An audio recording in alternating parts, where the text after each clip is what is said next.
I didn't drop the casserole dish until I heard the lock click. I just stood there on her porch, holding it like an offering, while the laughter inside spilled out through the window. "This is a friends-only dinner, Mom," Megan had said, smiling like it was kindness. Friends only. After 3 decades of Christmas mornings, after buying the very house she now owns, after handing over the down payment like a gift. I wasn't family anymore. I was a line she'd drawn. All right, before we dive into this crazy story, do me a favor. Subscribe and tell us where you're watching from. The roasted duck was dry. Carolyn chewed slowly, politely, while Megan droned on about a boutique candle collab she was launching with a woman named Aspen. Across the sprawling marble island, Zach nodded as though he cared, but he was already halfway through his second glass of Merlot. The chandelier above glinted cold against the high ceiling. Megan's kitchen was all chrome and stone, the kind that looked expensive but never felt lived in. No clutter, no warmth, just curated perfection. Carolyn set her fork down and dabbed her mouth with the linen napkin Megan had so graciously folded herself. "You know, Mom," Megan said, her voice taking on that familiar edge, sweet at first, sharp underneath. "I've been meaning to talk to you about the duplex. Again." Carolyn didn't look up. "Hmm?" Megan leaned back, swirling her wine. "Zach and I have been considering refinancing, just to get some breathing room for a few months. Nothing major. We'd pay you back, obviously." Zach exhaled through his nose like he wasn't part of this conversation. Carolyn noted how his wedding band glinted under the recessed lights. "I've already said no," Carolyn replied evenly. "That was last month," Megan chirped, like that somehow changed things. "I thought maybe you'd had time to think." Carolyn folded her napkin carefully and set it beside her plate. "I have. My answer's still no." Megan's smile was all teeth now. "You live alone in a duplex I helped maintain for years, and you can't help your only daughter during a hard time?" Carolyn blinked slowly. "You haven't contributed to that property in 13 months. I keep records." Zach refilled his glass. Megan didn't even glance at him. "I didn't realize motherhood came with billing cycles," she snapped. Carolyn met her gaze, calm, unwavering. "You're not a child anymore." Silence fell so thick it rang in Carolyn's ears. Then, crack, a dinner plate sailed through the air. It shattered against the wall behind Carolyn's chair, ceramic shards exploding onto the floor like white shrapnel. Carolyn didn't flinch, didn't duck, just looked down at the jagged pieces near her shoes. Zach stared into his wine like it had answers. The ticking of the kitchen clock seemed suddenly enormous. "Are you out of your mind?" Carolyn asked softly, standing. Her pulse thudded behind her ribs, but her hands didn't shake. Not yet. "You make me act like this," Megan hissed. "You push and push." Carolyn stepped out from behind her chair, slow and steady. "Don't you dare rewrite this moment as mine." "Oh, please," Megan scoffed. "You've always made me the villain. Ever since Dad died. You hold money over me like a leash." "Maybe because every time I give you slack," Carolyn said, stepping carefully around the shards, "you hang yourself with it." Zach stood now, finally, but not to intervene. He just carried his glass to the sink, poured the rest down the drain, and stood staring at the faucet. Carolyn picked up her coat from the back of the bar stool. "You want to talk about what I've held over you? Fine. Let's do that, soon, in writing." Megan's lips curled. "You're bluffing." Carolyn tilted her head. "You know me better than that." "No," Megan said flatly. "I really don't." Carolyn buttoned her coat. "That's mutual." She walked to the door, the plush rug muffling her steps. Just before she opened it, she turned back for one last glance. Megan stood frozen in the middle of her perfect kitchen, rage blotting her face like heat rash. Zach hadn't moved from the sink. Outside, snow had started falling. Thin, flurried, soft at first. Carolyn stepped into it without a word. Her car was cold. The engine struggled for a second before turning over. She sat there, breath visible in the dim light, hands gripping the wheel tighter than they needed to. Inside her coat pocket, her fingers curled around the folded document she'd brought tonight just in case. She'd known this might happen. She just hadn't expected the plate. The next morning, the world outside Carolyn's duplex was glassy with frost. Cars along the narrow Crescent Hill street shimmered in the early light, their roofs dusted white. Inside, the air was still, the kind of stillness that comes after something has cracked. She set her coffee mug beside a stack of unopened envelopes and reached for the old lockbox she kept tucked under the credenza. Its brass latch stuck for a moment before giving way. Inside were decades of her life, layered in brittle paper and fading ink. Mortgage stubs, tax receipts, insurance renewals, all neatly bound with rubber bands that had grown dry and brittle. Carolyn pulled out the thick file labeled Property, Briggs Duplex. Her handwriting on the tab was from another era, neat loops, steady pen pressure. She remembered writing it the week after her husband died, when everything she owned suddenly had to become hers alone. The smell of old paper filled the room. She laid the documents across the dining table, the same one where Megan used to do homework while Carolyn balanced ledgers after her shifts at the bank. Her eyes caught on a notarized page she didn't immediately recognize. The date, 8 years ago. Probate transfer. Below her own name, printed in sharp black type, Megan Elaine Briggs. Her pulse thudded once, then steadied.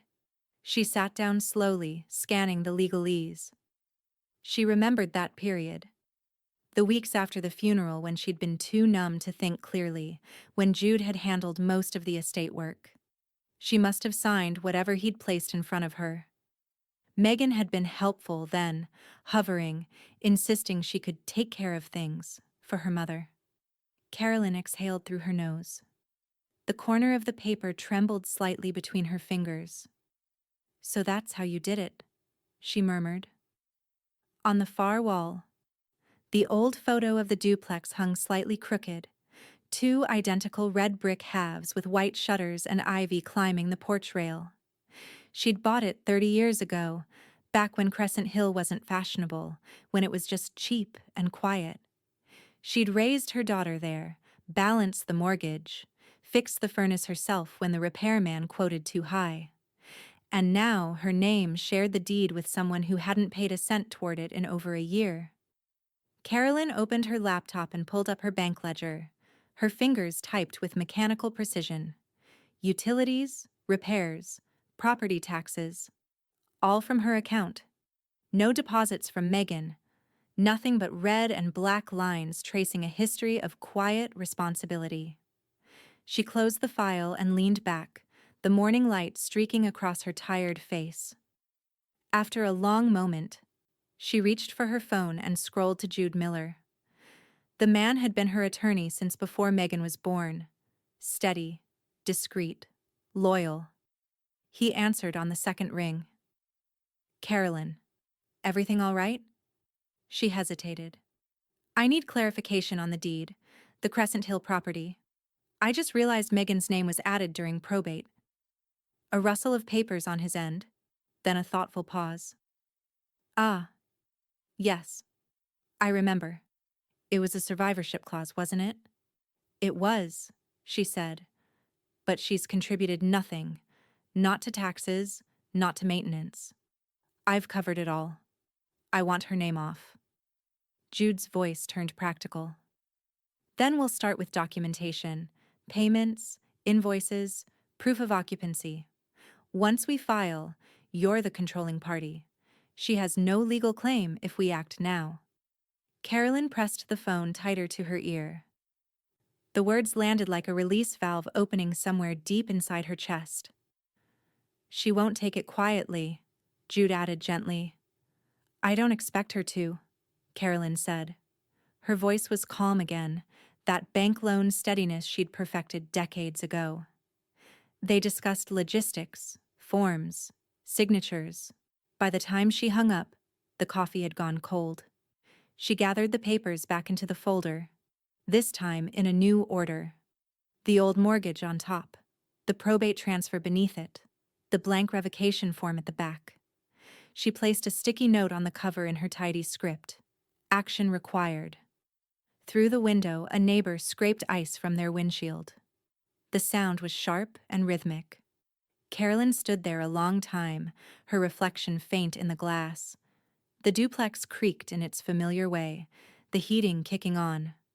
For once, she didn't feel comforted by the sound. It felt like the house itself was waiting for her decision. She ran her hand over the worn oak trim of the doorway. The same one Megan used to run her fingers along when she was little, counting the grooves. Not anymore, Carolyn whispered to the empty room. Not yours. She slid the folder into her purse and zipped it shut. Tomorrow, she'd walk into Jude's office. And this time, it wouldn't be to ask permission.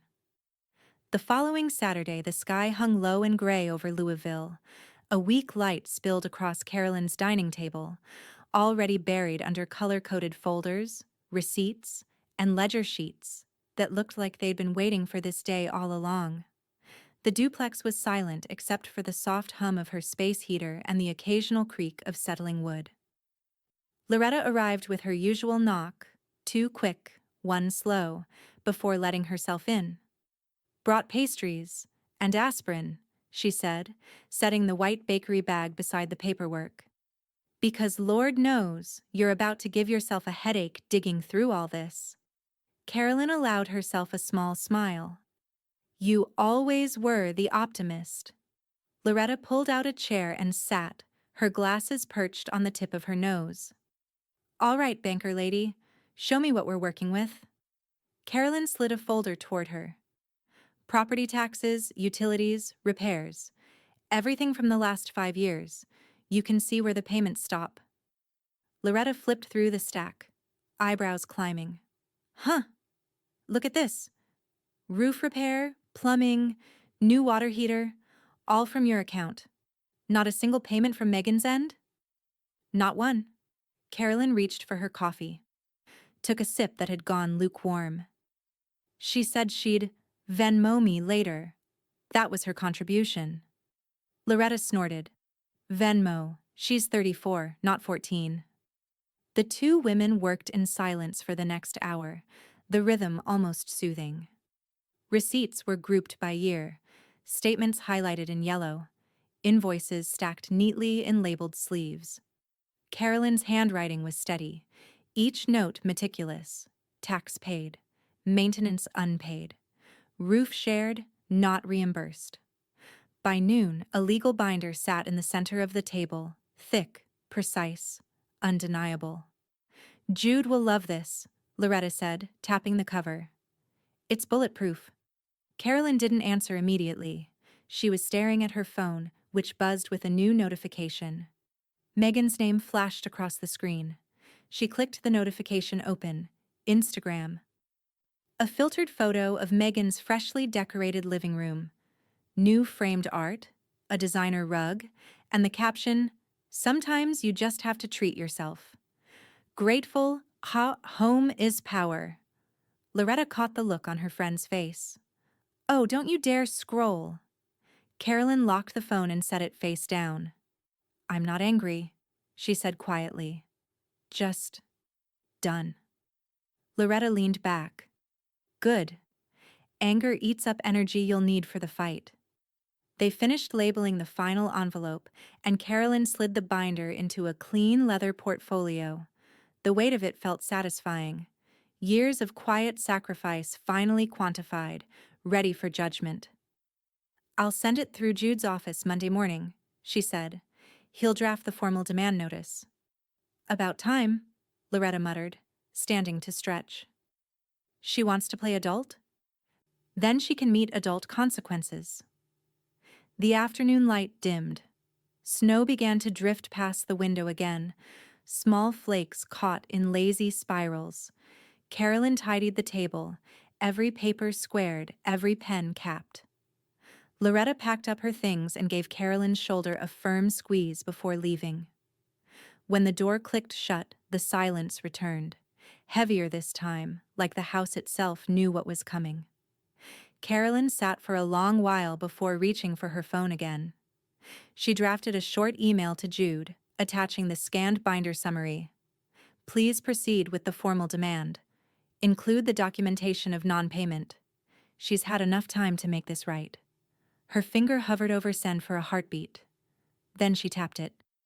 A second later, her phone vibrated again. A new message. From Zach. Zach. Let's not get legal. It's family. Carolyn stared at the words, rereading them until the screen dimmed. Then she powered the phone off, slid it across the table, and whispered to the empty room. Not anymore. Outside, the snow thickened.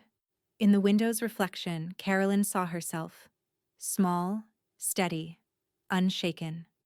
She reached for the binder again, her fingertips brushing the cold leather cover.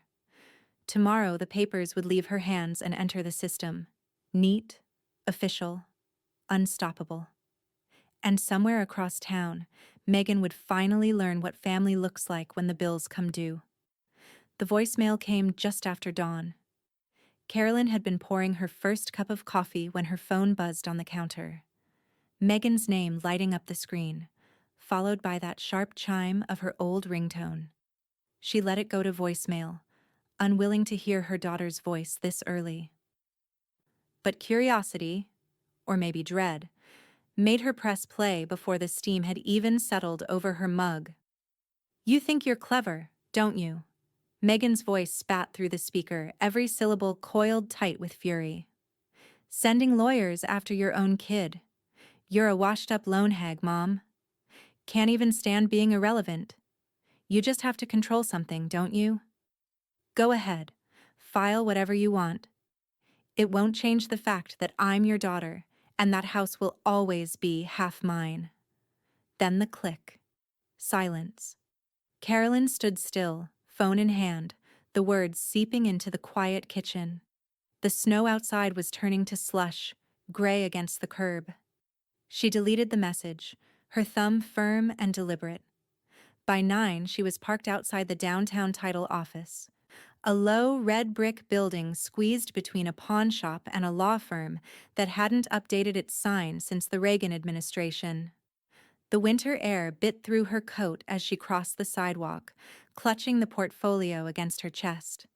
Inside, the hum of fluorescent lights mixed with the steady clatter of keyboards. Kimber Delgado looked up from behind the reception desk, her dark hair twisted into a sleek bun. "Morning, Ms. Briggs." Her tone was crisp but warm, the kind of professional respect Carolyn hadn't realized she'd missed. "Morning," Carolyn said. "I called earlier. You said Jude forwarded my file?" Kimber nodded and gestured toward a private office. "Everything's ready for review. It's straightforward, but I'll walk you through it." The office smelled faintly of toner and peppermint gum. Papers were neatly stacked in a manila folder on the desk. Kimber slid them across the surface, each page clipped and labeled. "This," she said, tapping the top document, "is the preliminary quitclaim form. It revokes joint ownership under the survivorship clause. Once recorded, your daughter's name comes off the deed entirely." Carolyn ran a finger over the embossed heading. The language was dry, legal, but to her it felt personal. The closest thing she'd seen to freedom written on paper. "She'll contest it," Carolyn murmured. "Maybe," Kimber replied. "But with the payment history and Jude's affidavit, she doesn't have much ground."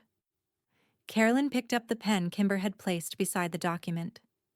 It was heavier than she expected, stainless steel engraved with the firm's name. She signed slowly, her script neat, deliberate. The scratch of the pen was the only sound in the room. When she finished, she set it down and exhaled. "That's that." Kimber smiled, soft and approving. "You did the hard part before you even came in." The The door creaked open behind them. Loretta poked her head in, cheeks pink from the cold, a paper cup in each hand. "I brought backup caffeine," she said, grinning, "and moral support." Kimber laughed and left to file the papers. Loretta handed Carolyn a cup. "How'd it feel?" Carolyn took a sip, the coffee hot and bracing. "Like signing the end of a long mistake." Loretta squeezed her hand across the table. "Long overdue," she said quietly. They left the office together, stepping into the late morning glare bouncing off the wet pavement. Downtown Louisville smelled of salt and exhaust, but to Carolyn, the air felt cleaner than it had in months. As they walked toward the car, Loretta's phone buzzed. She frowned, turned the screen toward Carolyn. It was Megan's latest post, a glossy photo of her standing in front of her Lake Forest house, chin tilted high, manicured hand resting on the front door. The caption read, "Home is power." Carolyn's jaw tightened, but she said nothing. She unlocked the car and slid into the driver's seat, shutting the door harder than necessary. Loretta climbed in beside her. "You okay?" Carolyn stared through the windshield, watching a delivery truck idle across the street. "She doesn't understand," she said finally. "Power isn't a door you pose in front of. It's the lock you change." Loretta smiled faintly. "Now there's the Carolyn I know." Carolyn put the car in drive. "She'll learn soon enough." As they pulled away from the curb, the office receded in the rearview mirror. Small, unremarkable, yet it held the signature that would redraw the lines of their family. Halfway home, Carolyn's phone vibrated on the console. She didn't recognize the number, but the voicemail icon flashed again. She let it play through the speakers. A man's voice this time, calm, measured. "Ms. Briggs, this is Officer Renner with LMPD. We've received a report regarding a possible financial dispute between you and your daughter. Please give us a call when you can." Loretta glanced over, eyes wide. Carolyn gripped the wheel tighter, the sound of tires slicing through slush filling the silence. So Megan had escalated. The call came just after lunch, the kind of gray Kentucky afternoon where the light never really shifted, only dulled. Carolyn sat at her kitchen table, the unpaid tax report spread before her when Jude's name flashed on her phone. "Your daughter tried to refinance the duplex," he said without preamble, "through Riverstone Bank. They reached out to verify joint ownership." Carolyn's pulse tightened. "And?" "They wanted confirmation of your consent. I told them you hadn't provided any. The loan officer was—" Jude paused, voice tightening. "Surprised?" A slow, grim satisfaction rose in her chest. "Good," she said. "Give me their number." She hung up, took a deep breath, and dialed. A young man answered, too chipper for a Tuesday. "Riverstone Home Loans, this is Bradley." "Hello, Bradley," Carolyn said evenly. "This is Carolyn Briggs. My name should be on a property record associated with an application your office received. Crescent Hill, duplex." "Oh, yes, ma'am." Papers shuffled. "We've had some confusion on that file. It's under a joint title, but, looks like you're the controlling owner?" "That's correct," she said. "And I have not authorized any refinancing or loan applications." More shuffling. "Right. Well, without your consent, the application can't proceed." "Then deny it," Carolyn said. "Immediately. She has no authority to touch that property." Bradley hesitated. "Understood. I'll update the record." A pause, his tone softening. "For what it's worth, Ms. Briggs, happens more often than you'd think. Family and money." "I believe it," she murmured. "Thank you." She hung up and leaned back in her chair, staring at the pale winter light filtering through the blinds. Somewhere, Megan was going to learn her carefully built world had just cracked open. It didn't take long. By evening, the temperature had dropped, and the sky had begun to spit snow again. Carolyn had just set a kettle on the stove when a furious pounding shook her front door. "Mom!" Megan's voice, sharp, shrill, and too close. "Open this door right now!" Carolyn turned off the burner. She didn't rush. She walked to the entryway with the calm of someone who'd already rehearsed this moment in her mind. Through the frosted glass, she could see the silhouette. Megan's frame trembling, Zach's taller shape waiting by the car, headlights cutting through the snow. Carolyn opened the door. Megan stood there in a tailored coat, makeup streaked by melted flakes. "You called the bank?" she said, voice quivering between outrage and disbelief. "You told them to deny my application?" Carolyn held the unpaid tax report in her hand.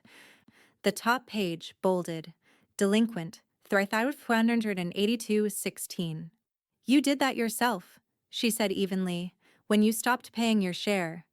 Megan's laugh came out sharp and wild. "You think you can embarrass me like this? They called me at work, Mom." "At work?" "You embarrassed yourself," Carolyn said, stepping forward. "You're living in a house you can't afford, built on money you didn't earn." Zach called from the car. "Meg, let's go." But his voice carried no conviction. He stayed behind the wheel, headlights still aimed toward the porch like searchlights. Megan's eyes glistened, but her anger burned through the tears. "You don't get to do this to me. I'm your daughter."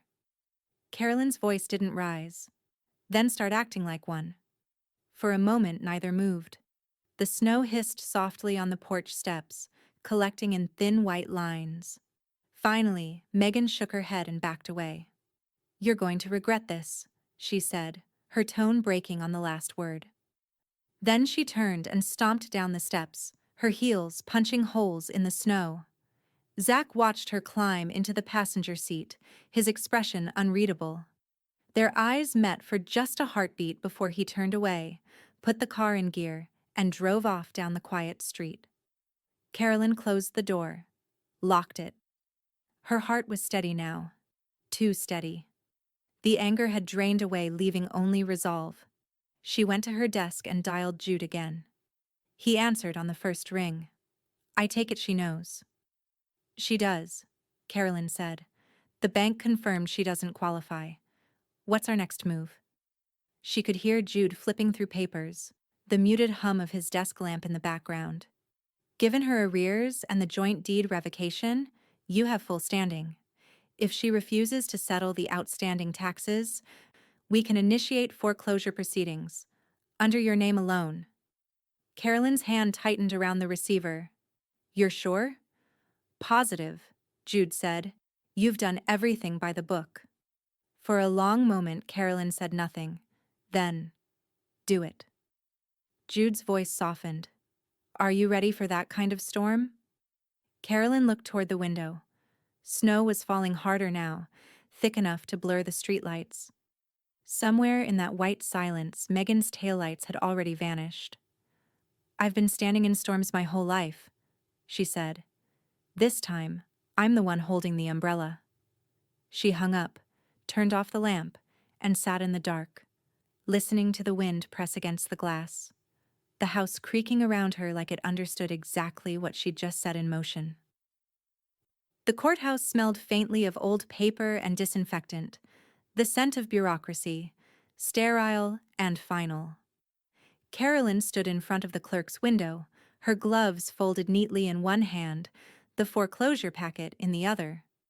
The woman behind the glass slid the stamped forms back across the counter. "All filed," she said. "Certified notice will go out by the end of the day." Carolyn nodded once. "Thank you."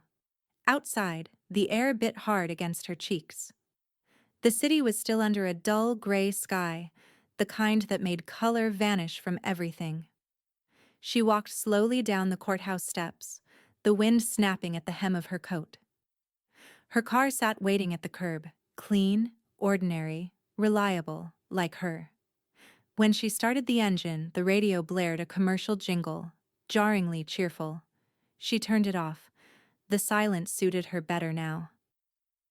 By the next afternoon, the certified letter was in motion. A white envelope with bold black print, addressed to Megan Elaine Briggs, Lake Forest Drive.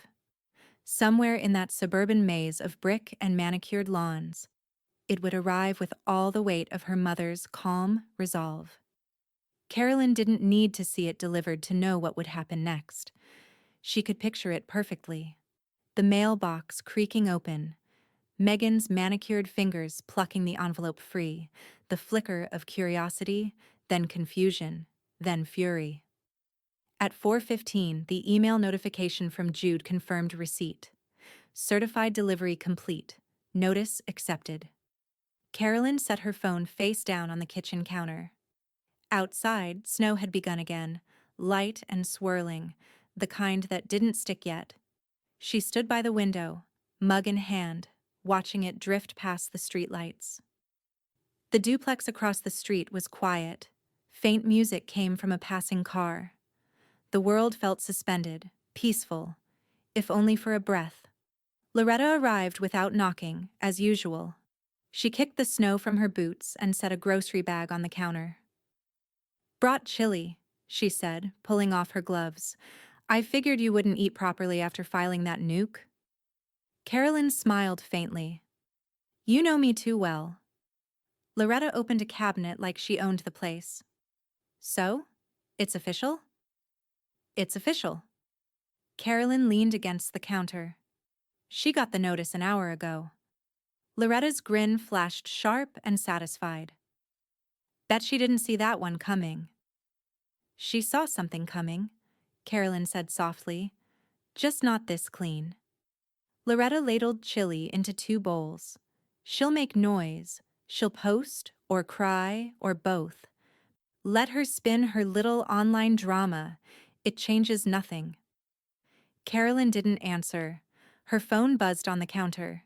She didn't have to look to know who it was. Megan's name glowed across the screen, followed by another ping, a social media alert. Loretta arched a brow. "You're not going to check?" Carolyn sighed, unlocked the screen anyway. Megan's latest post filled the display. A close-up selfie, eyes red, lips pressed tight. The caption read, "When your own mother turns against you.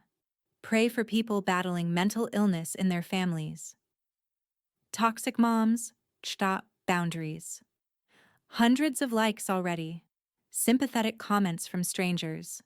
One friend had written, "You deserve peace, babe." Loretta barked out a low laugh. "Mental illness, huh? That's rich, coming from the girl who threw fine china at your head." Carolyn scrolled once more, then stopped. She pressed her thumb on the screen until the small menu appeared. Unfollow. Tap. Gone. She locked the phone and set it aside.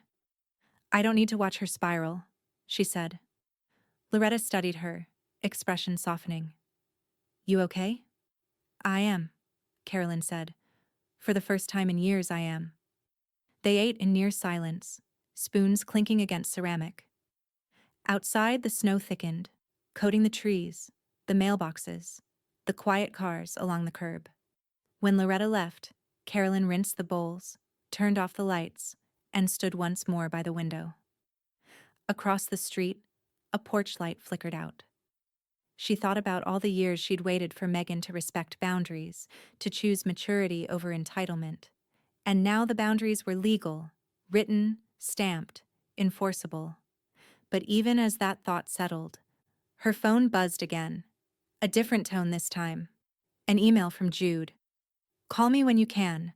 She's made contact with the lender again. This time through an attorney." Carolyn's reflection in the glass was still, eyes dark against the pale curtain of snow. So the battle wasn't over. Not yet. She exhaled, slow and steady, as flakes spiraled outside like ash. The cafe was one of those downtown relics that refused to modernize. Chipped mugs, squeaky stools, coffee that smelled burnt but tasted honest. The kind of place where no one talked loud and the regulars nursed refills for hours. Carolyn had chosen it deliberately. No ambiance, no spectacle, just neutral ground. She arrived 10 minutes early, as always, taking a corner booth that faced the door. Her scarf was still damp from the snow. The laminated menu lay untouched on the table. She already knew what she'd order: black coffee, no cream. When Zach walked in, his presence drew no attention, and that seemed to bother him. He wasn't dressed like the crisp country club husband she remembered. His coat was wrinkled, his eyes underslept. He scanned the room, found her, hesitated a moment, then crossed the floor with the timid gait of a man bracing for impact. "Thanks for meeting me," he said, sliding into the seat opposite her. Carolyn didn't answer immediately. She looked at him. Really looked. His wedding ring was gone. His nails were chewed down. He'd lost weight. "Coffee?" she asked finally. He nodded. She raised a hand and the waitress shuffled over. "2 coffees?" Carolyn said. "No sugar, no cream." Zach gave a small laugh. "Still taking it bitter, huh?" "Habit," she said flatly. When the waitress left, silence swelled between them. Outside, snow was still falling, soft flakes swirling through the windows, catching the yellow light. Zach cleared his throat. "Megan's. She's not in a good place right now. This whole thing, the legal stuff, it's really got her spun out. She says you blindsided her." Carolyn folded her hands. Did she mention the unpaid taxes? Or the refinance? Or the part where she called me a washed-up hag? He winced. "She said some things she didn't mean. She's just stressed. You know how she gets."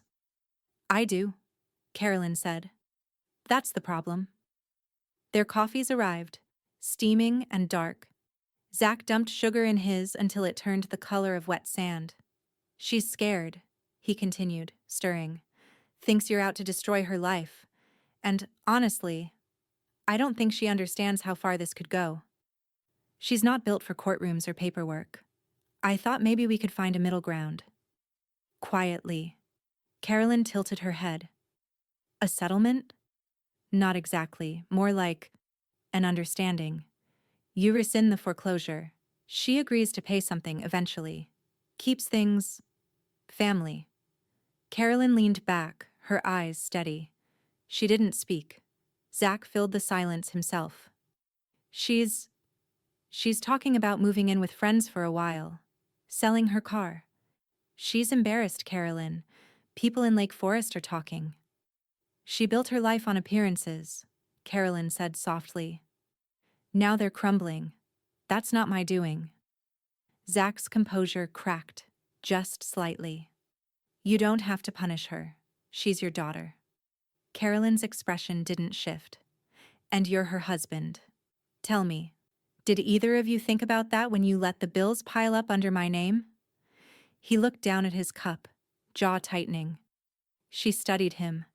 The nervous fidgeting, the averted eyes, the way his apology wasn't really about remorse but convenience. "You didn't come here to make peace," she said finally. "You came here to make sure the fallout doesn't hit you." Zach looked up, startled. The truth of it hung heavy in the air between them. "Carolyn, please," he said. "If this goes public, she'll—" "She'll what?" Carolyn interrupted, her tone low but sharp. "Lose the house she didn't pay for? Face the consequences she earned?" Zach's shoulders sagged. He rubbed a hand across his mouth. "You've changed." "No," she said. "I finally stopped pretending." He stood then, fumbling for his wallet, though she hadn't asked for money. I just wanted you to hear her side." "I've heard it my whole life," she said. He hesitated, then slipped out the door into the falling snow, his figure fading quickly into the white blur of Main Street. Carolyn stayed seated, watching his outline vanish. The waitress refilled her cup without asking. She didn't drink it. Instead, she pulled out her phone, opened her messages, and tapped a note to Loretta. He came. She's using him to stall. Start prepping the court files. The reply came within minutes. Already on it. Court clerk owes me a favor. Let's roll. Carolyn smiled faintly. The kind of smile that wasn't about joy, but certainty. Outside, a gust of wind rattled the cafe door, scattering snow through the entrance before it shut again. She watched it melt across the tile, spreading slowly like a map of everything about to unfold. The courtroom was smaller than Carolyn expected. No grandeur, no echoing marble. Just beige walls, fluorescent light, and the faint hum of a heating vent that sounded perpetually tired. It was the kind of room that stripped everyone of dignity, no matter what they wore in. Megan sat at the plaintiff's table in a fitted black coat and pearl earrings, tissues already clutched in one manicured hand. Her lawyer, a young man with gelled hair and too much cologne, whispered something to her, his expression tight. Across the aisle, Carolyn sat beside Jude Miller, who adjusted his glasses and opened a folder with calm precision. He'd been doing this longer than the kid across the room had been alive. His presence was steady, like an old oak that didn't flinch in wind. The bailiff called the case. Briggs vs. Briggs. The title made Carolyn's chest tighten for just a second. All those years of family dinners, road trips, and birthdays boiled down to a lawsuit between blood. The judge, a woman with salt-gray hair and tired eyes, looked over the file. All right, let's begin. Megan's lawyer rose, smoothing his tie. Your Honor, my client has suffered tremendous emotional distress and financial confusion due to her mother's unilateral decision to file a foreclosure without proper notice. Proper notice? Jude muttered under his breath. We delivered it twice. Certified. Carolyn said nothing. She kept her eyes on the table, the soft blue edge of her binder visible beneath her hands. Megan's lawyer gestured dramatically toward her. She trusted her mother, trusted her, only to be blindsided by a legal action that threatens her stability, her home, her marriage. The judge raised a hand. We'll stick to the facts, counselor. The young man deflated slightly. Of course, Your Honor. Megan took her cue, sniffing, voice trembling. I didn't think she'd do this to me, my own mother. I thought family meant something. Her voice cracked perfectly on the last word.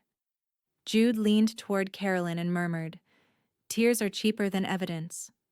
Let her spend them. Carolyn kept her eyes forward. Megan's tears didn't move her anymore. They'd been weaponized too many times. When it was their turn, Jude stood and approached the stand, his tone measured and confident. Your Honor, my client acted lawfully, transparently, and only after multiple attempts to resolve this privately. What Ms. Briggs calls betrayal was, in truth, accountability. He opened the binder and laid it on the evidence table like an offering. These documents show 12 months of delinquent payments, 5 years of tax receipts paid solely by my client, and communications, emails, texts, showing repeated refusals to contribute. The judge adjusted her glasses. Proceed. Jude called Carolyn to the stand. She rose slowly, every motion deliberate. When she took her seat, she placed her hands on her lap. Still, composed. Ms. Briggs, Jude began, can you explain the ownership structure of the Crescent Hill duplex? Carolyn nodded. It was deeded jointly after my husband passed. Megan was added as a survivorship beneficiary. She was never a financial contributor. Did she ever pay property taxes? No. Repairs? No. Utilities? Carolyn paused, her voice steady. Only excuses. A murmur rippled from the back of the room. Megan's lawyer jumped up. Objection. Characterization. The judge gave him a withering look. Overruled. Jude continued, sliding an envelope across the table. Your Honor, Exhibit C. Copies of the delinquent tax notices. All paid by Ms. Briggs. The judge flipped through the papers, lips pressed thin. When it was Megan's lawyer's turn to cross-examine, his confidence faltered. Mrs. Uh, Miss Briggs, you're aware that family disputes can often be settled privately? That foreclosure might be considered extreme? Carolyn met his gaze. So is stealing from your parent. He blinked. Excuse me? Jude raised an eyebrow but said nothing. Carolyn didn't either. She didn't need to elaborate. The truth hung heavy. Unsaid, but understood. The lawyer shuffled his papers, voice stuttering now. You believe this action is justified? I believe consequences are overdue, Carolyn said simply. Even the judge looked up at that. For a heartbeat, no one spoke. Finally, the judge closed the folder and leaned back. The court will review the evidence and issue a decision in writing within 10 business days. In the meantime, I advise both parties to avoid contact outside counsel. Megan's face twisted, not with sadness this time, but disbelief. She stood abruptly. You can't just... She's my mother. The judge's tone cooled. And you're a litigant, Ms. Briggs. Sit down. Jude gathered the papers with quiet satisfaction. He leaned toward Carolyn, voice low. We've got this. As they exited into the hallway, the fluorescent lights gave way to softer gray daylight streaming through narrow windows. The snow outside had turned to sleet. Carolyn exhaled slowly. The courthouse air tasted faintly of dust and victory, though it wasn't official yet. But as she reached for her phone to text Loretta, a new notification slid across the screen. From her credit union. Account alert. Withdrawal. 18,150 Joint Emergency Fund. Her breath froze mid-inhale. Jude turned back, noticing her expression. What is it? She showed him the screen. His eyes darkened immediately. Carolyn, he said, voice low and grim, you need to call the bank. Right now. The call to the credit union confirmed what Carolyn already knew in her gut. The account, the one she'd opened years ago for emergencies only, was nearly empty. $18,000 gone in a single sweep. Yes, Ms. Briggs, the rep said apologetically. It was withdrawn via online transfer from a linked account. Same last name, joint authorization on file. Carolyn pinched the bridge of her nose. Megan Elaine Briggs? Yes, ma'am. The words landed like gravel in her throat. Lock the account, she said, immediately, and flag any future access requests as fraudulent. She hung up without a thank you.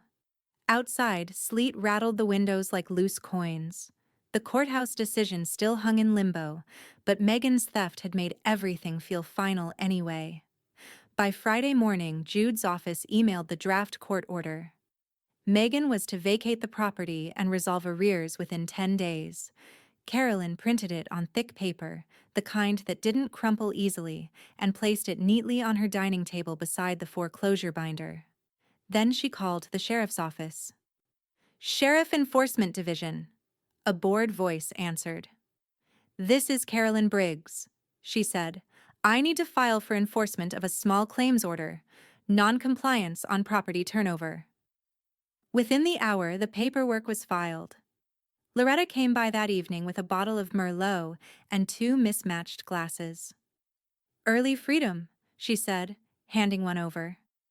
Might as well celebrate before the ink dries. Carolyn took the glass but didn't drink. Freedom feels strange, she admitted. Loretta gave a wry grin. That's because you're not used to peace yet. You'll get there. They sat together on the couch, the old furnace humming beneath the floorboards.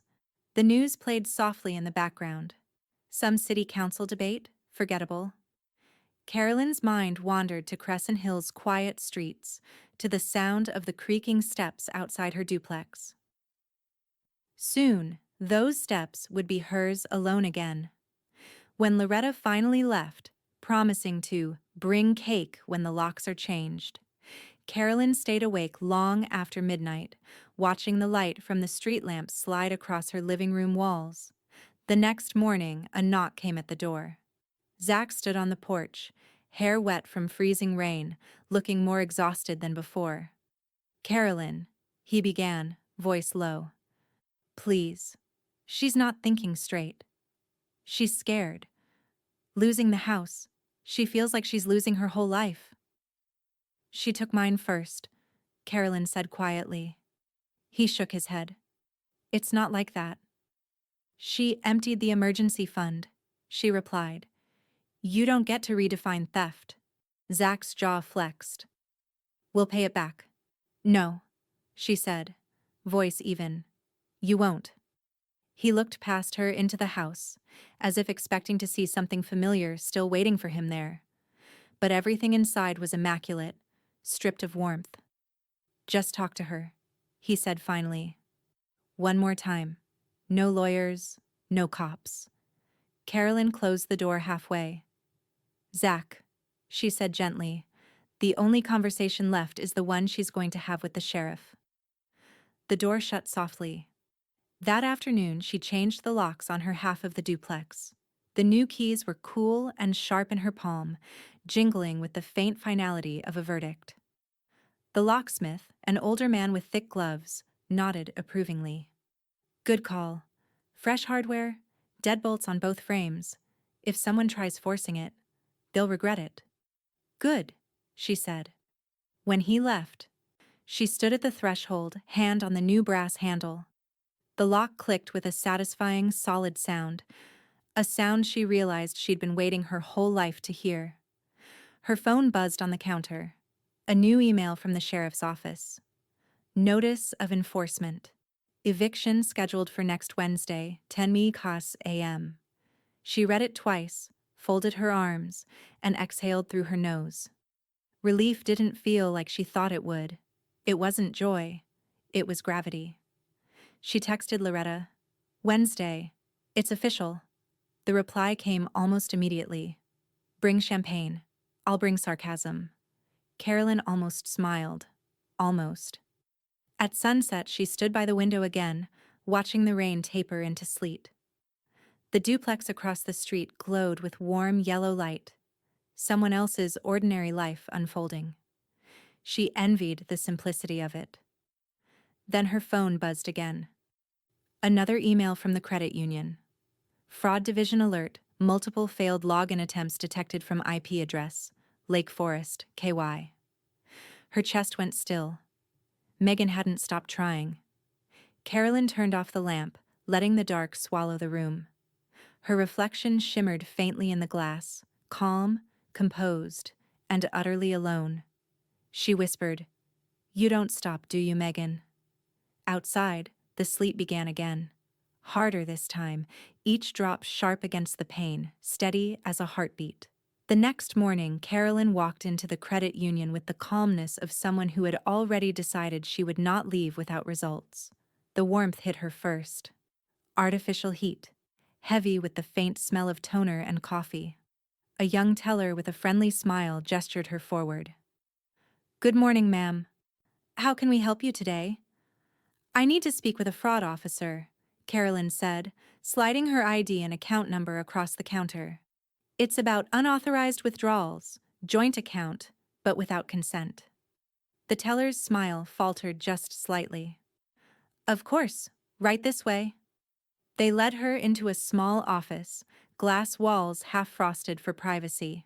A woman in her 40s introduced herself as Dana from Fraud Services. She looked capable, brisk, someone who'd seen every kind of financial betrayal imaginable. Ms. Briggs, Dana said, opening her laptop. I've reviewed your file. The transfer originated from an IP address associated with Lake Forest. Do you recognize that? Carolyn nodded once. My daughter lives there. I see. Unfortunately, as a joint account holder, she had technical access. She also had a signed agreement not to touch that account without my approval, Carolyn said. That's why I'm here. Dana hesitated, fingers hovering over her keyboard. Would you like to open a fraud investigation or pursue civil recovery? Both, Carolyn said simply. She stole from me. I'm not letting her rewrite that as anything else. Dana nodded, typing rapidly. We'll need a statement. It'll trigger a formal audit and lock the account permanently. You'll receive a case ID and confirmation by mail. When Carolyn signed the paperwork, her hand didn't tremble. The pen felt lighter than it had in weeks.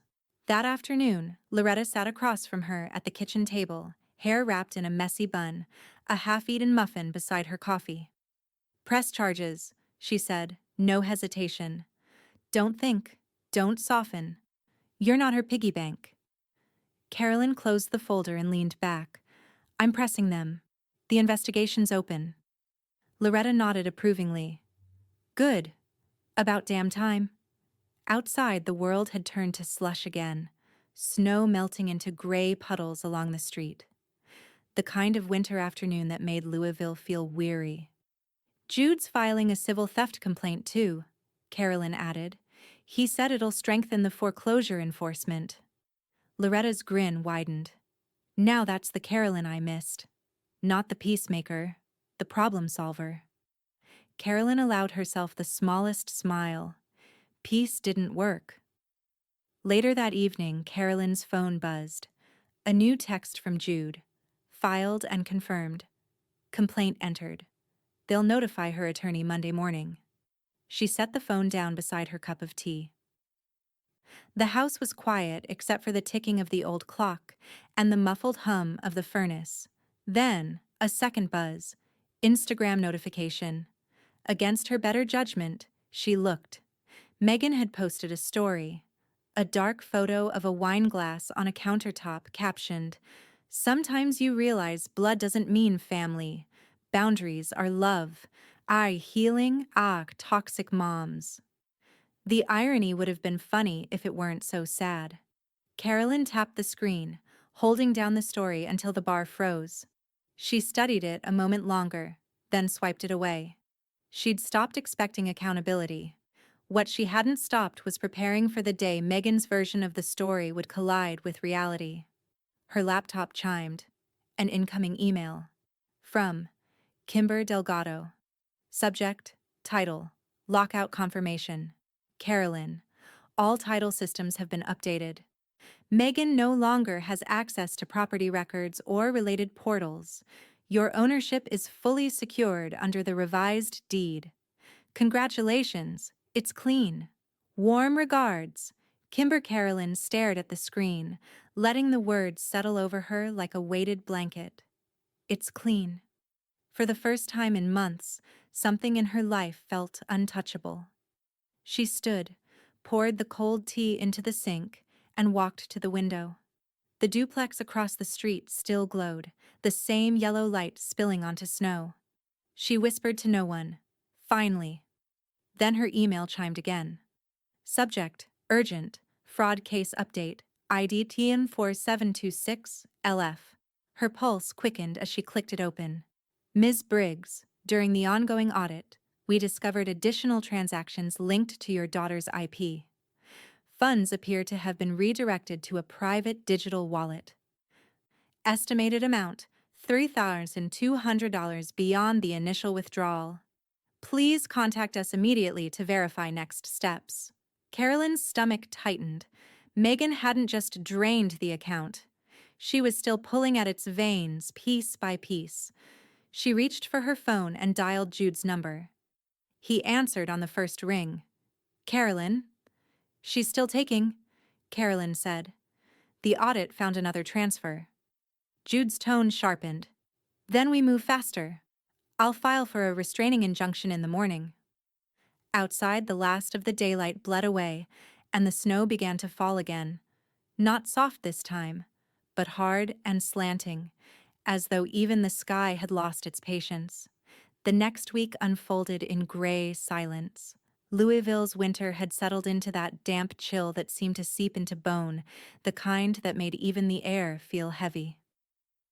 Carolyn woke before sunrise each morning, not because she couldn't sleep, but because her mind had moved past rest. By Monday, she was standing once again inside the credit union, the same sterile office with frosted glass walls and the faint hum of printers. Dana from Fraud Services met her at the door with a sympathetic nod. Morning, Ms. Briggs. I've reviewed your documentation. It's thorough. Down to the cent.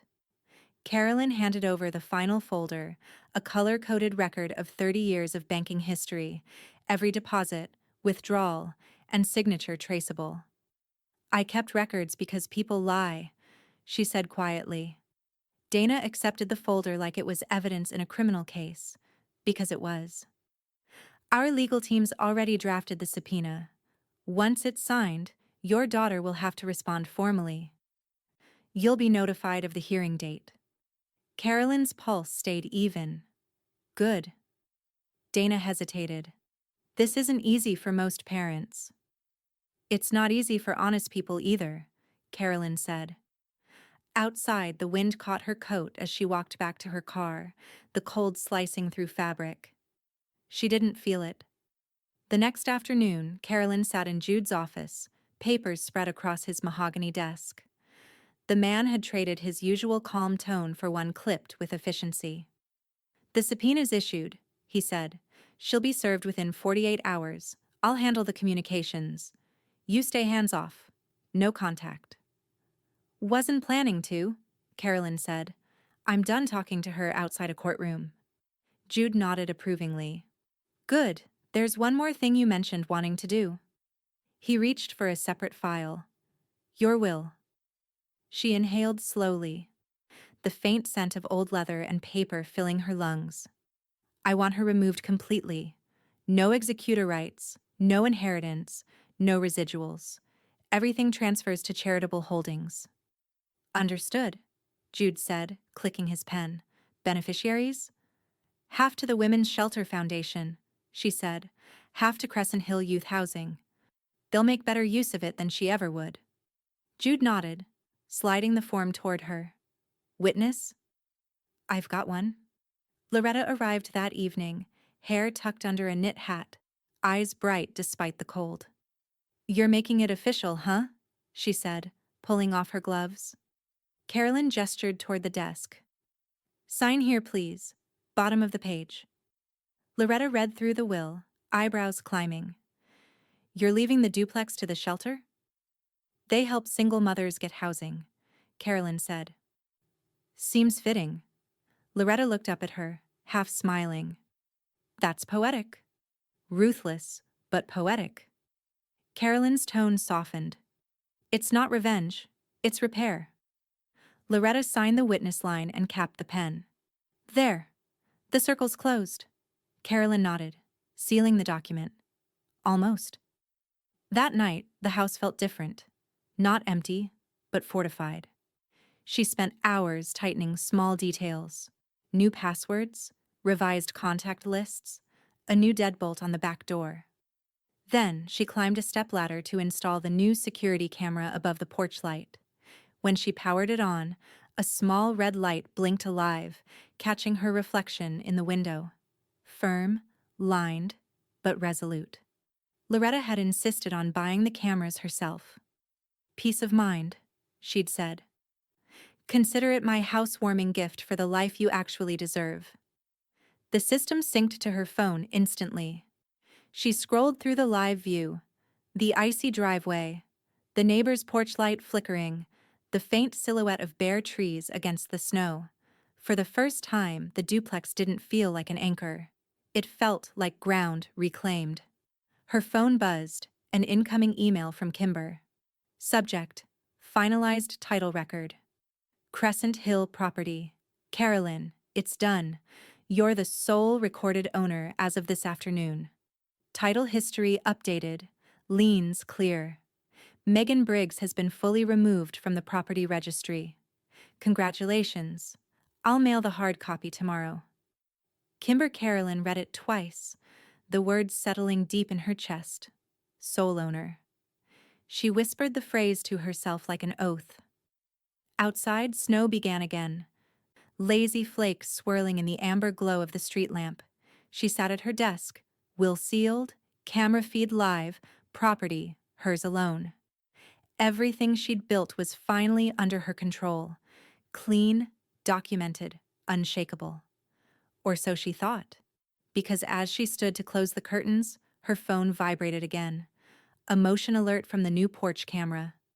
Motion detected. Front door, 10:47 p.m. Carolyn froze. She tapped the notification. The screen showed her front step. Nothing moved. No figure, no car, no stray animal. Just snow. Disturbed in a single spot, as though someone had been standing there moments ago. And on the doormat, barely visible through the grainy feed, was a thin, dark rectangle. An envelope. The envelope sat untouched on the kitchen counter for 2 full days. Carolyn had slid it there with a gloved hand after retrieving it from the porch, her instincts telling her it wasn't worth opening. No return address, no handwriting she recognized. Just the faint smell of cheap perfume, the kind Megan favored. By the 3rd morning, she fed it through the shredder without a word. Outside, the February sky was colorless, a flat expanse that made the air feel empty. Louisville had entered that stage of winter where even the snow looked tired. When Carolyn checked her phone that morning, she noticed something strange. Megan's Instagram was gone. Her Facebook page vanished. The posts, the followers, the curated image of control wiped out. Even the smug quotes about boundaries had evaporated overnight. Carolyn didn't call to ask why. She didn't need to. Disappearance, she'd learned, was its own kind of confession. Zach left next. A week later, Loretta spotted the moving truck outside the Lake Forest house and called her from the driver's seat of her Subaru. "He's loading up, Care. Just him. Couple of suitcases and golf clubs. Looks like he's headed out solo." Carolyn was at her dining table, balancing a donation ledger. "Did she show up?" "Not a chance," Loretta said. "Curtains drawn. Not even a car in the driveway." Carolyn closed the ledger. "Then it's finally quiet." Loretta chuckled. "For once, maybe." That weekend, Carolyn cleared the spare bedroom, the one Megan used to stay in when she was between places. She packed the remnants into neat boxes. A few decorative pillows, a stack of magazines, an unused comforter. It was strange how little remained, how much clutter could leave behind so much space. The women's shelter van arrived that afternoon. 2 volunteers helped her carry the donations down the steps. "Thank you, Ms. Briggs," one of them said, smiling as she signed the form. "These will help a few families settling into new housing." Carolyn nodded. "It's good furniture. It should be used." When they left, the house felt lighter. Not just in weight, but in atmosphere. The air didn't carry that tense vibration it once had, the kind that used to hum around her during phone arguments and unanswered texts. The quiet was clean now. Loretta showed up later that evening with a tin of sugar cookies shaped like keys. "Because," she said proudly, setting them on the counter, "you finally got your house back." Carolyn laughed, the sound small but genuine.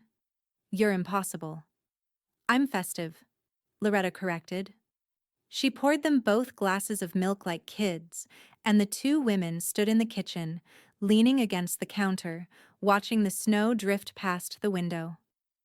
"You ever miss her?" Loretta asked finally. Carolyn took her time answering. "I miss who she could have been," she said. "But not who she chose to be." Loretta nodded. "That's honest." "Honesty's the only thing left that doesn't depreciate," Carolyn said dryly. They clinked their glasses together. "To that," Loretta said. "To that," Carolyn echoed.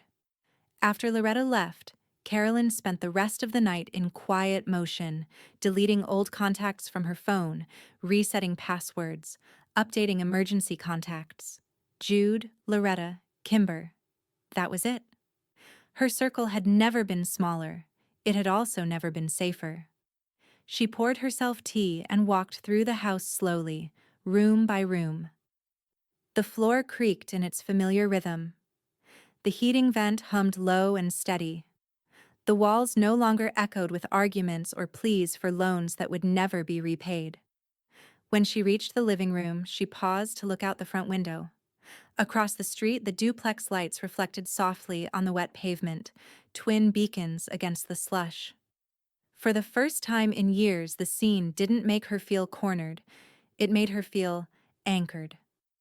Peace wasn't a sound, she realized. It was the absence of explanation. She turned off the last lamp and let the shadows fill the corners naturally. The house no longer felt haunted by Megan, only marked by her absence. Carolyn sat on the couch, pulling a throw blanket over her knees, and let the stillness settle around her. For the first time, she didn't brace for the phone to ring. But at 11:52 p.m., her security app pinged. Motion detected, driveway. Carolyn's breath caught. She unlocked her phone and opened the camera feed. The screen showed only the quiet street. A dusting of fresh snow, no cars, no movement. Then, a shape flickered into frame. A shadow too quick to define, crossing from the edge of the property toward the curb. The feed pixelated, froze, then cleared again. Nothing there now. Just tire tracks curving away into the dark, and in the middle of the driveway, a single black glove, half buried in snow. The glove was gone by morning. Carolyn checked the porch camera again at sunrise. Rewound, slowed, enhanced. But the footage only showed the same thing. A blurred shape crossing her driveway at midnight, pausing just long enough to leave something behind. When she finally opened the front door, the snow was smooth again. No glove, no footprints. Just a folded piece of paper wedged beneath the welcome mat. Her first instinct was to ignore it, but the careful cursive on the envelope stopped her. Mom, written in Megan's old handwriting, the kind she used back in high school when she'd leave little notes on the fridge. Before the entitlement, before the venom. Carolyn carried it inside, sat at the kitchen table, and opened it slowly. The handwriting inside was messy now, slanted, emotional, a performance even on paper. Mom, I've had time to think. A lot of time. You don't understand how hard it's been for me, how scared I was when you turned on me like that. I know I've made mistakes, but everything I did came from panic, not malice. You've always been the strong one, the one with control. I was just trying to catch up. Maybe I went about it wrong, but you have to believe I never wanted to hurt you. I can't sleep. I can't eat. I miss my mother. I miss the house. I miss the feeling that someone was on my side. Please, if there's any piece of you left that still loves me, don't let lawyers and paperwork destroy us. Megan. Not one word about the money. Not one acknowledgement of the damage. No apology. Just the same subtle blame wrapped in self-pity. Carolyn set the letter down. Her hands were steady, her pulse calm. She read it once more, slower this time, not for meaning, but for closure. Then she stood, walked to the fireplace and fed the letter into the flames. The paper curled instantly, blackening along the edges before bursting into orange. The cursive disappeared line by line until only ashes remained. The smell of burned ink filled the room, faintly sweet and final. She watched until the last ember went dark. That afternoon, Loretta came over with cocoa and her usual irreverence.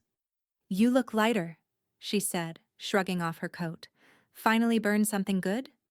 "Something overdue," Carolyn said. Loretta poured the cocoa, rich and steaming. "Then here's to permanent freedom." They clinked mugs. Carolyn smiled faintly. "To permanent freedom," she echoed. The two women settled into the couch, the fire crackling softly. Outside, the snow had stopped, and sunlight spilled through the window in gentle stripes across the rug. "You know," Loretta said, "I think you've done the impossible. Cut someone out of your life and your property portfolio." Carolyn laughed quietly. "It only took me 62 years. Loretta grinned. "Better than never." For a while, they sat in easy silence. The television murmured a local news broadcast neither was really watching.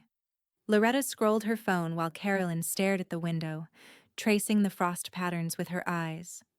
It wasn't peace that filled the house. Not exactly. It was stillness. earned, deliberate stillness. When Loretta left an hour later, Carolyn tidied the mugs, checked her cameras, and sat down at her desk. She opened a new document labeled Briggs Family Relief Fund, Draft Trust. The idea had been simmering for weeks. Use the settlement money and remaining assets to fund rental support for single mothers at risk of eviction. She'd already contacted Kimber about managing it through a nonprofit account. It felt right. Not as revenge, but as reclamation. Turning poison into purpose. She typed steadily for an hour, outlining eligibility terms and funding sources, her mind sharp and clear. When she finished, she printed the draft and placed it neatly beside her will.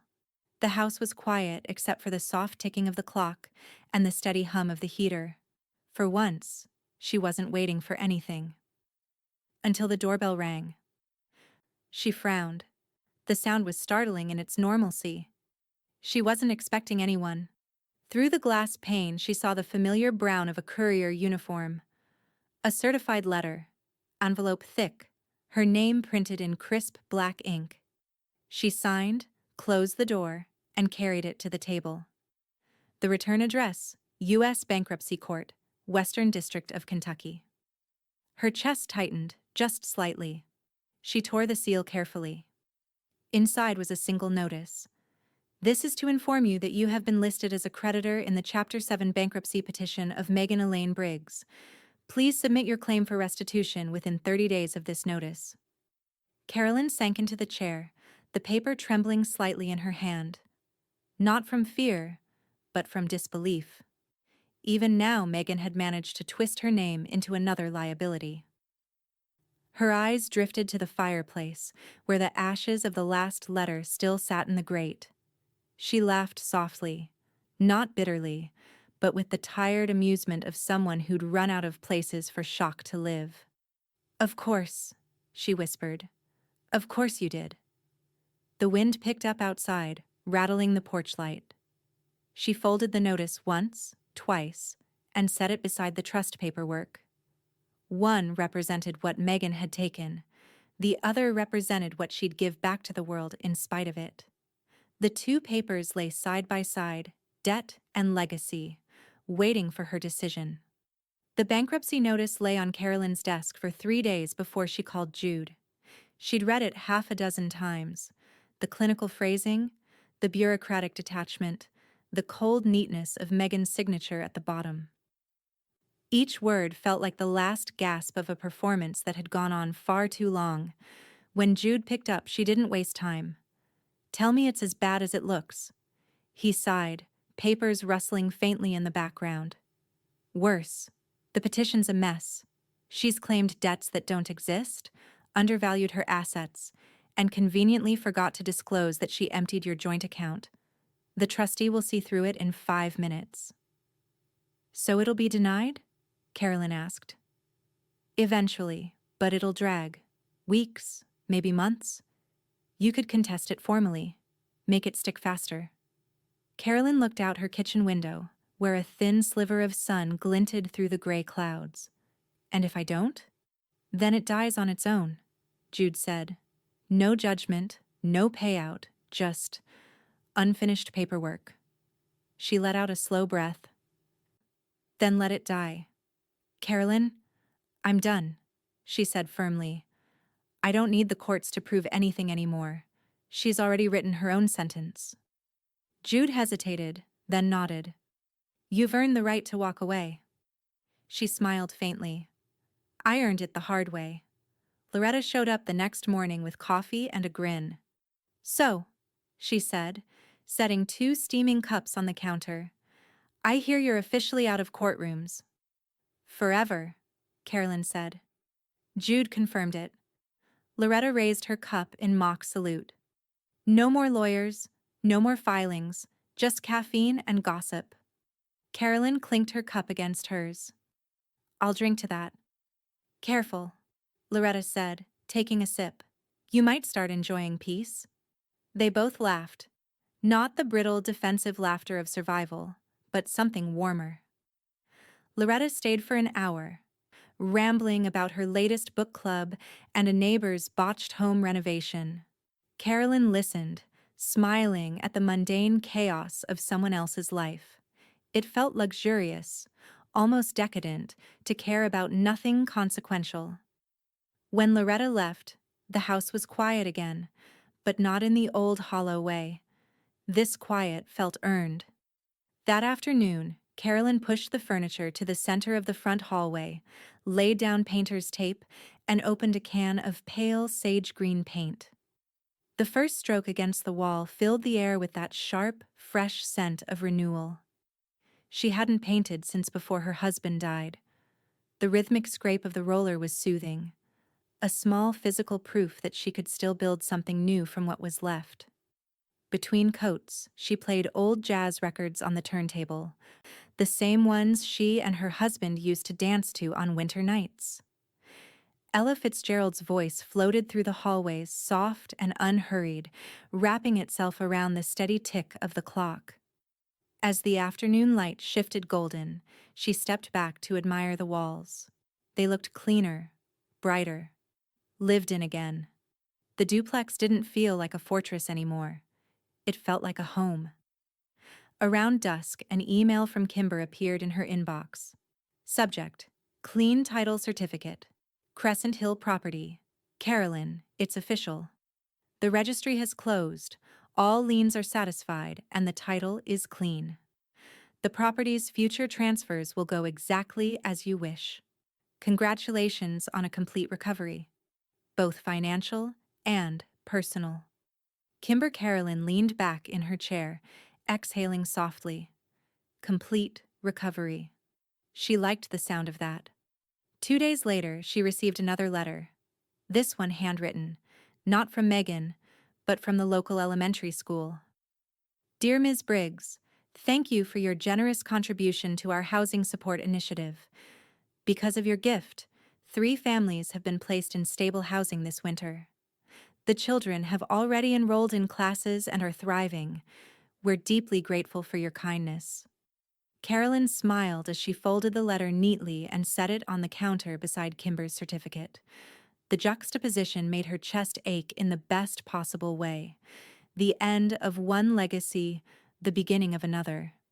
She turned on another record, something soft and melancholy, and walked through the newly painted hallway, fingertips grazing the smooth walls. The faint scent of paint still lingered, mingling with cinnamon from the candle she'd lit earlier. Outside, dusk thickened into night.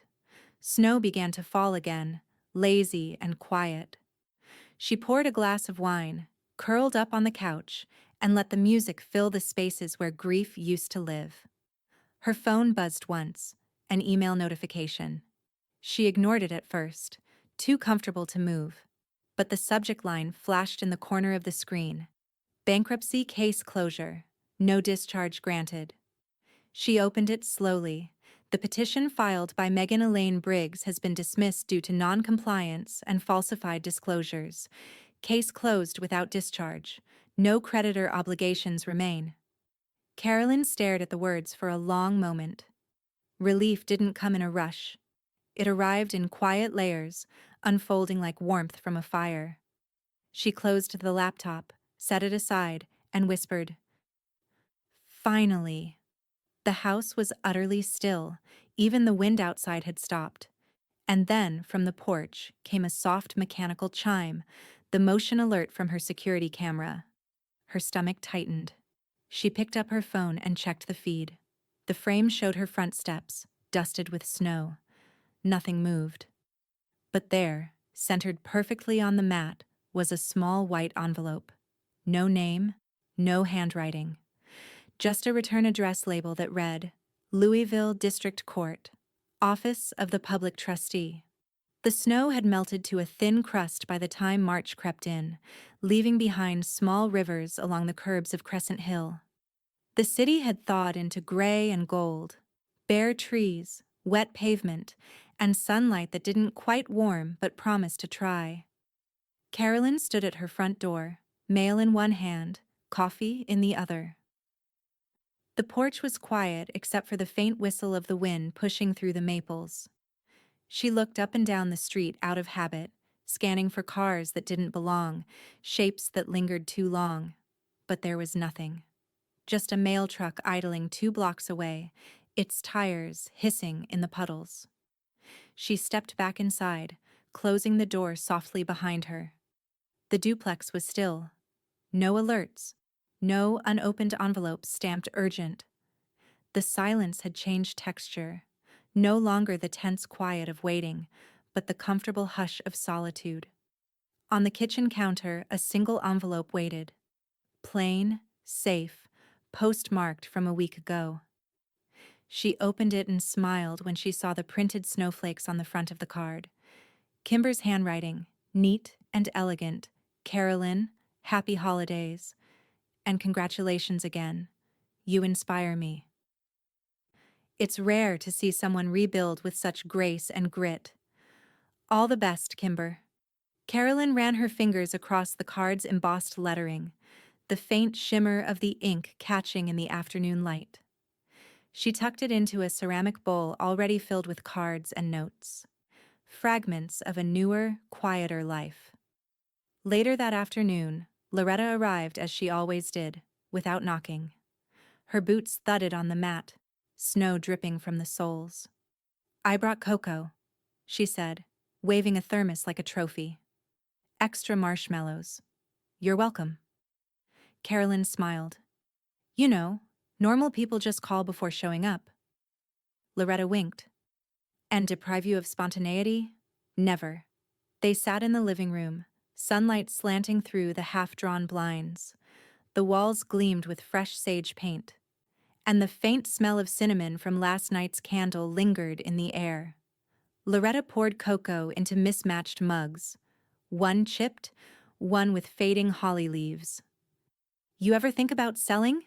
she asked suddenly, nodding toward the window. "This place is worth triple what you paid." Carolyn laughed softly. "I didn't keep it for its value." Loretta sipped her drink, eyes glinting. "No, you kept it because you finally learned to stop giving things away." "Maybe," Carolyn said, her tone gentle. "Or maybe I kept it because it's the one thing she can't touch anymore." They clinked their mugs together, the sound small and resonant in the quiet house. Loretta grinned. "To keeping what's yours. To keeping what matters," Carolyn said. Outside, the late sunlight burned through the last of the clouds, spilling amber warmth across the wooden floor. The faint sound of a record began to fill the room. A soft, scratchy saxophone melody Carolyn had always liked, the same record her husband once played while painting trim on a Sunday afternoon.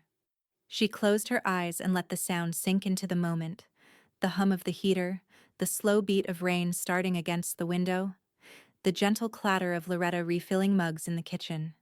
The music drifted into the air like memory, worn but still intact. When Loretta finally left, the house felt even warmer. Carolyn gathered her mail and walked to her desk, where the fire had dwindled to faint orange coals. She replaced the candle on the mantel with a new one, cinnamon again, and lit it carefully, watching the flame catch and steady itself. Her journal sat open beside the lamp, a leather-bound book with a single pen resting diagonally across the page. She hadn't written in it since the foreclosure. There'd been too much to do back then, not enough time to reflect. Now, she had time. She uncapped the pen, letting the ink flow freely, and began to write. March 8th. The house is quiet. Not empty, just quiet. The kind of quiet that holds instead of haunts. No more notices. No more locks to change. The camera hasn't caught anything except the mailman and the neighbor's cat. For the first time in a long time, I can breathe without flinching. She paused, glancing around the room, at the soft light glowing against the newly painted walls, the mug half full on the table, the scent of cinnamon curling through the air. Then she wrote, "I kept the home. I kept myself." She set the pen down and smiled. The fire popped once, startling but harmless, like the house clearing its throat. Outside, dusk gathered gently, shadows stretching across the yard. The porch light flicked on automatically, casting a steady golden glow across the steps where so many battles had begun and ended. Carolyn stood, walking toward the window. Her reflection met her gaze in the glass. Older? Yes, but unbroken. She whispered to herself, almost absently, almost as an epitaph for everything that came before. She left with a tantrum. I stayed with the keys. And then she smiled, not triumphant, not bitter, just peaceful. The record spun to its final note. The candle flickered low, and for the first time in years, the house slept without ghosts.